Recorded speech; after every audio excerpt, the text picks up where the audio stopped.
What is up, guys? It is the Citrus Penny here today, and I'm coming at you with League of Legends commentary. But today we're not playing Summoner's Rift. We're playing a little bit of a different mode. In fact, today we're not even playing ARAM. We're playing something in between. So we're playing Legend of the Poro King, which is essentially ARAM, but with a couple changes. The first changes are your summoner spells get changed to Poro abilities. So your D is basically you throw a Poro at somebody, does some true damage, and if you hit somebody with it, if you press the ability again, you can automatically dash to them. So think like Lee Sin's Q, where he can dash to people after hitting them. Although that's not always the best idea. Usually just hitting them with a Poro is a pretty good idea though. So you basically just keep throwing them across the map. They have quite a bit of range, and if you get 10 of them, so the team to get 10 first summons the Poro King, which you will see eventually whenever the king is actually summoned.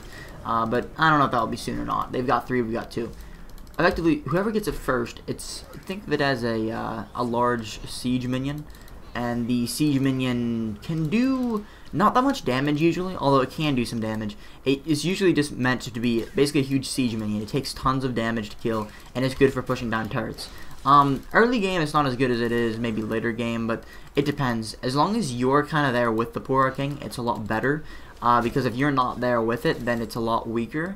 Essentially it's just easy to kill.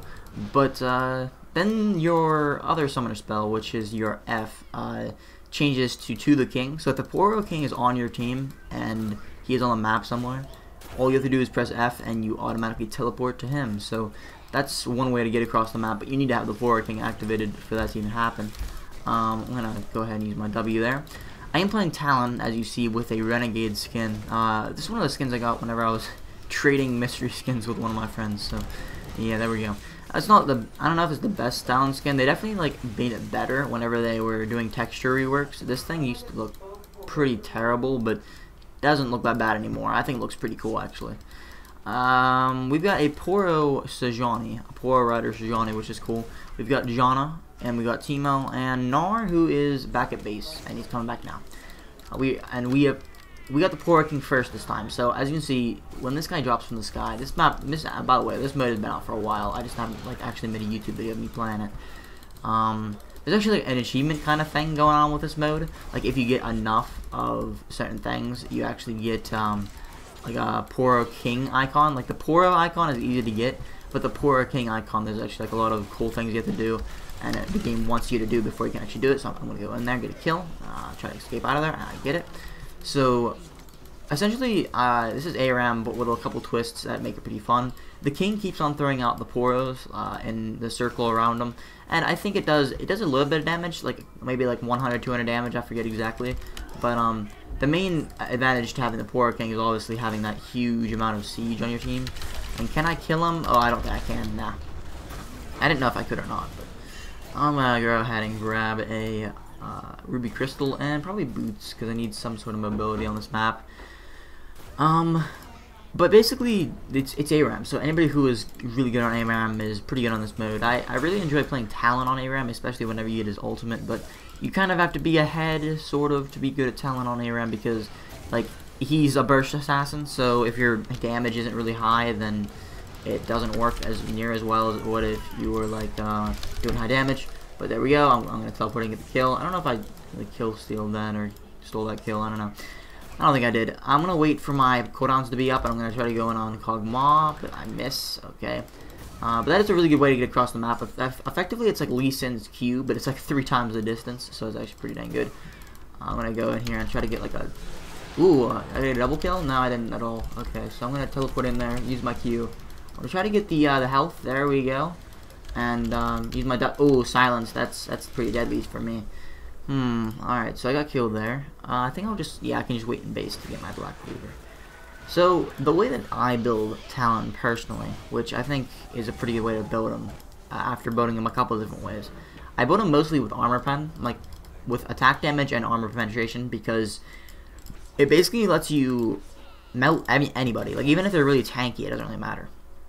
So what I normally get is Black Cleaver, Last Whisper.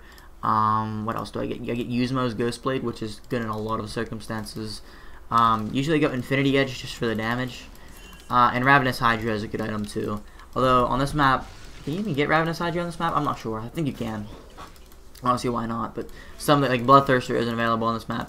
I'll sometimes replace Ravenous Hydra for Bloodthirster if like maybe they have no armor at all and I'm completely fed, but normally I would go with my normal build of Ravenous because it gives you wave clear and it just gives you another thing to your combo, which I think just is so much better than the good old Bloodthirster, because it adds a whole nother thing to your combo. The Ravenous Hydra has an active and it does quite a bit of damage too. Okay, and it works with his kit because Talon is pretty much known. I mean, he can burst down whenever you're playing Talon. I feel like the rule is to burst down one person and then do a lot of damage to the other people that are there too. So it's not just to burst down one person, it's also to just do a lot of damage to everybody else. So I'm gonna go in there, hopefully get a kill, but I did get terrified, so that kind of shut me down. But alright, I think I'm gonna boat into the I'm thinking they're not really boating any armor yet, I don't think, although Malphite has and Urgot has built some. I think I might go into the Guzma's Ghost Blade actually. I can buy the Avarice Blade and that gives me the gold over time. So at the very least I'm just getting tons of gold right now, and I will work out what I'm buying next later. Alright. So Talon is actually, I used to like play Talon all the time. They nerfed him. It sounds like they didn't nerf him very hard, but they actually nerfed him extremely hard. His E no longer has silence, which obviously doesn't sound that bad. That was a fake shake. I don't know why I went on that one, but it doesn't even sound that bad because it's like, oh well, he doesn't have any silence anymore. Whoop-de-doo, it doesn't really matter. But actually, for Talon, it kind of did, because one of Talon's main things is that he could counter a lot of mid laners because he had his silence. Like he could just silence them and then murder them afterward. Alright, Teemo got that kill. That's alright. As long as somebody on my team gets a kill, I don't care who it is. Right, go in. W. Ooh, he survives it. Should I go in on Malphite here? I'm gonna go in on Malphite if I can get the right angle. Alright, there's the bleeding. Bleeding, get him. Come on. Come on. There we go. Got him. Alright, so just slow him down. Oh, ho, ho, ho. I went back in there. I don't know if I needed to go back in, but I want to just... Kog'Maw is passive. I should have paid attention there. I was not really paying attention. So, let's grab... I'm thinking we grab, whatchamacallit next, Ravenous Hydra, and just let the Avarice Blade collect a bunch of gold. Because on ARAM, your gold gain is already very high because it's ARAM. And then this gives you even more gold. So I'll just keep with that for a little while. Try to get the most out of its active. Or its passive, rather. Yeah, that's not an active, that's a passive. Poro Rider Shijani. I like this skin, actually. I don't know. Like, I never really played Shijani, but she just recently got lowered to 4,800. And I almost bought her. I actually, instead of buying her, though, I bought, who did I buy? I bought Lee Sin, finally. And that's fake Shaco. It's gotta be. Yeah, okay. I was gonna say, no Shaco would be that dumb. Ooh, maybe going in from that. So he doesn't use his ult. He just goes in and doesn't really do anything. I use my Q, and then use my ult. Come on, use my ult. Alright, there we go. Okay, I'm out of there. Am I out of there? I'm out of there. Getting the double kill and I'm out. Poro King almost killed me though. Good job by him. Oh, I was gonna wonder how Kog'Maw got there so fast. He actually used the F key. A lot of people forget about that, including me. Like, I'll be running across the map whenever we have a Poro King active. It's actually really good. So, like, whenever if you're playing this game mode, always make sure that if the Poro King is up on your side, press F on your keyboard to get directly to him. It really helps out, because even though it's not that hard to get across the map, especially if you're on mobile champion, it just helps you get to the fight that much faster. But I think our team comp is pretty good. I mean, Teemo does some damage with AoE, and his mushrooms do a lot of slow. Teemo AP mushrooms are... I don't know, I've come to actually like Teemo a little bit more. Although he's not that useful in team fights and things. But he's really useful in just fighting teams and teams in general, because he weakens them a lot. If he's good at placing mushrooms, especially in Summoner's Rift, you can really weaken some team just by Teemo shrooms. But you still got someone who doesn't do that much damage. I mean, he does do a decent amount of damage, but he's really squishy. Gnar, who is kind of this weird character who is a tank, but also a damage dealer at the same time. I would go, normally if I was playing him, I'd play like a Blazer and King kind of Trinity Force sort of build. So, I don't know, I mean, he's good. I have Gnar, but I don't know if he's that good. Because effectively, what a lot of people find the problem with him, and I kind of find the same problem with Gnar, is that whenever you're a Mega Gnar, you don't do enough damage, but you're tanky. And then when you're a Mini Gnar, you do enough damage, but you're not tanky enough, and it just doesn't work well with this kit. And is that the real? I don't think that's the real one. Yeah, that's not the real one. I didn't figure it was, but it's always nice just to make sure. I'm going to go in there and try to get a slow off. There we go. I don't know if that saved her, but Janna's shield and my W definitely did save some. Okay, I'm going to throw my Poro, and I miss. Ooh, and he hits me, though. Alright, ooh, and then he dashes to me. I was not expecting him to dash to me. Does he have Zonias? Does he have Zonias? Oh, the Teemo Shroom, the Teemo Shroom. Teemo. I love those things. I hate them whenever they're on, the enemy team. Oh, God. Oh, God. This is terrible. Alright, so I'm going to throw one of these, and I miss. So I'm terrible at this game, apparently. Can I pick one up here? Can I pick one up? And he goes in. He goes in for the double. He goes in for the triple. And the Terrify. That Terrify. It's so powerful. Fiddlesticks is really powerful, I think. Especially with the new jungle, although we're not jungling on this map, so that doesn't really stand there. I think Fiddlesticks is really powerful, although I've never actually played the guy myself. Especially in the new jungle, there was this guy on my team the other day. And, well, actually, literally last night. And he was playing Fiddlesticks, and he didn't go back until he had enough money to buy like the Magus attachment for his whatever he was buying. I think it was Stalker's Blade, maybe. But he bought that on one back, and he was like already almost level 6 from like just from like not even leaving the jungle, and he was like full health whenever he was going back because he has so much sustain. And I think that's one of the big contributing factors to if you're good in the new jungle or not is sustain. But I mean, obviously people like Lee Sin, like I've tried Lee Sin in the new jungle, and like he's still really good. I mean, he's Lee Sin. He's really good at ganking. He gets that really early game advantage for his team. But at the same time, he is Lee Sin, so he doesn't have really that much sustain. Although he has some built-in sustain, which is good. Is this the real? Yeah, this is Fiddlesticks. I was gonna say, well, how couldn't it be the real Fiddlesticks? What am I even talking about? Oh my god! But look at this. Look at this life steal. Like boom, he gets all his life back. But effectively, whenever you're in the jungle, since there's nobody else to really do damage to you, you basically can just sustain forever in the jungle as Fiddlesticks, as long as you have blue buff, which is not that hard to come by in the jungle. Oh boy, I'm not out of there. Is that Kog'Maw building AP? He is! Once I got hit by that E and I noticed it did so much damage, and I was like, this is an AP Kog'Maw. And it is. It is AP Kog'Maw. AP Kog'Maw is pretty fun, actually. I've tried it a couple times, and I actually got him because he's on sale this week, so I did get Kog'Maw, actually. But, I haven't played him yet. I mean, I've played him whenever he was free on free weeks, but I've never actually played him after I bought him. Kog'Maw is pretty fun to play AP, I think. His Q is kind of weird because it's a skill shot, so it's hard to hit. It's kind of like Kennen's Q. It's going to be hard to hit in a team fight. His E, which is that slow, is just ridiculously good. It hits so much. His ult hits a lot. And then his W, the percent, now the damage from your auto attacks don't go up, but your W, the damage from that does. And oh my god, the percentage base damage gets a lot. Like, you get a lot of it. It can be like upwards of like 5% or 6%. It's like pretty ridiculous because it gets like percentage of how much health you do of them, and it's really powerful. So I'm gonna go in here and try to get Kog'Maw, I think, if I can. I'm gonna teleport in. I'm gonna teleport in, and I completely missed what I was trying to do. I teleported to the wrong minion. I don't even know if I did teleport to a minion. I just really messed that up. Is all that happened. That's all I know. I'm gonna try to throw a Poro, and I miss. And he kind of juked it out. I don't know if it was skill or just luck, but I feel like he juked that out. That was pretty cool. And go in here and get a thing, lifesteal a little bit. Throw a W maybe? Yeah, I think so. Oh boy, oh boy. Yeah, another reason why I get Usmos is that a lot of people don't buy Usmos, but I feel like it's just a really good build on a lot of people, especially if you're like, it's just a really good build on a lot of people. I'll explain that in a second, but I'm trying to get some kills here really quick. Boom,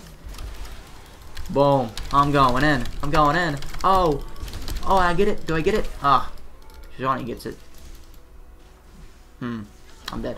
Okay, so effectively it's a really good item. Why? Because it's decently cheap, first of all. It's 2,700, which is a lot less than a lot of things in the store. I mean, to compare An Infinity Edge is going to cost you like 3,800, Ravenous is 3,300, 3,200 for Blade of the Ring King, 2,700 for Gizmos. It has 20 Armor Pen, which is good on everybody who is doing attack damage and is trying to do more attack damage, but indirectly not boating more attack damage, but an Armor Pen.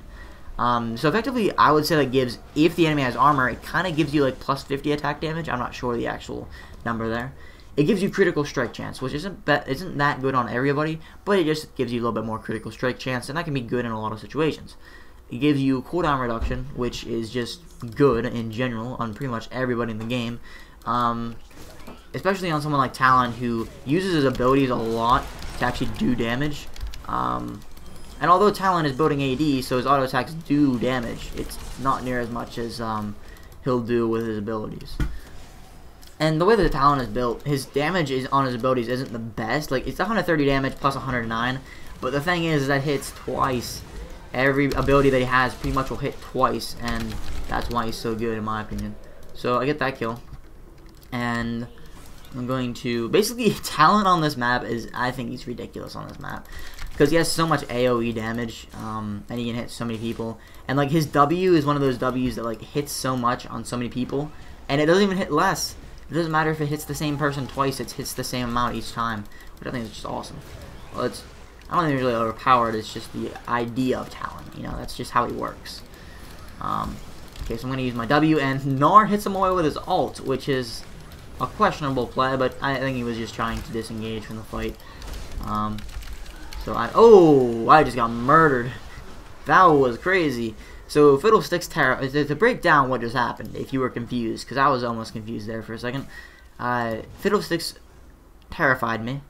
Then Urgot used his ult, and I was still terrified after Urgot's ult, so it actually just killed me. That was pretty funny. Alright, so I'm gonna go ahead and buy Boots of Mobility, which is always the builds. Yeah, I always wear these builds. I always wear these boots because effectively I think they're just the best boots on Talon. You don't ever really need armor on Talon because your goal isn't really to get hit. You're supposed to just go in and kill as many people as you can, and then get out. That's effectively what you're trying to do whenever you're playing Talon. So you don't really need any armor, and nothing else really appeals to me on Talon. Because Berserker Greaves are just a waste. The cooldown reduction boots, they're okay. They're always recommended to me, and they're recommended, but Boots of Mobility just give you so much roaming potential, especially if you're playing Summoner's Rift.